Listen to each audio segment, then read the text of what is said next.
అమ్మా చెప్పే పండగ ఊరికెప్పుడు వస్తుర్రే? నేనైతే ఇవాళ వస్తున్నా, మీ అల్లుడు రాడట. ఏంది రాడా? ఏదో ఒకసారి అల్లునికి పోని. చెప్పండి అత్తమ్మా. అల్లుడు గారు సంక్రాంతి పండగకి తప్పకుండా రావాలి ఇంటికి మీరు. అట్లా కాదత్తమ్మా, ఆఫీస్ లో కొంచెం పని ఉండే అందుకే. ఒక 2 రోజులు పనేడికి పోదు గాని మీరు రండి.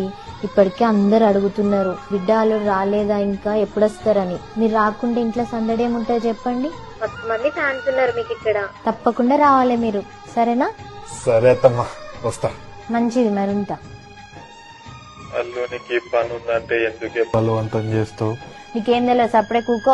పండుగంటే ఉత్తిముచ్చెట్నా? ఎన్ని పనులుంటాయి. నేనేమో పిండి తీసుకెళ్ళినా, గారెలు వస్తున్నా, చుట్టుపక్కల వచ్చి సకినాలు చుడతారు, బిడ్డే మార్షాలు చేస్తారు, ఇక పొయ్యి దగ్గర వాళ్ళు ఉంటారు.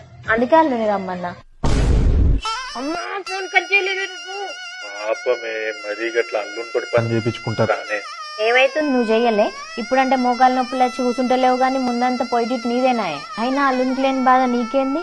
అట్లా పొయ్యి దగ్గర కూర్చొని గారెలు కాల్చుకుంటే ఏవో కుళ్ళు జోకులు ఎత్తాడు. వీళ్ళందరికీ నవ్వుకుంటా పని చేస్తారు. ఆయన మురిసిపోయి ఇంకో 4 గారెలు ఎక్కువ కాల్చుతాడు. కమీడియన్ అనే అమ్మా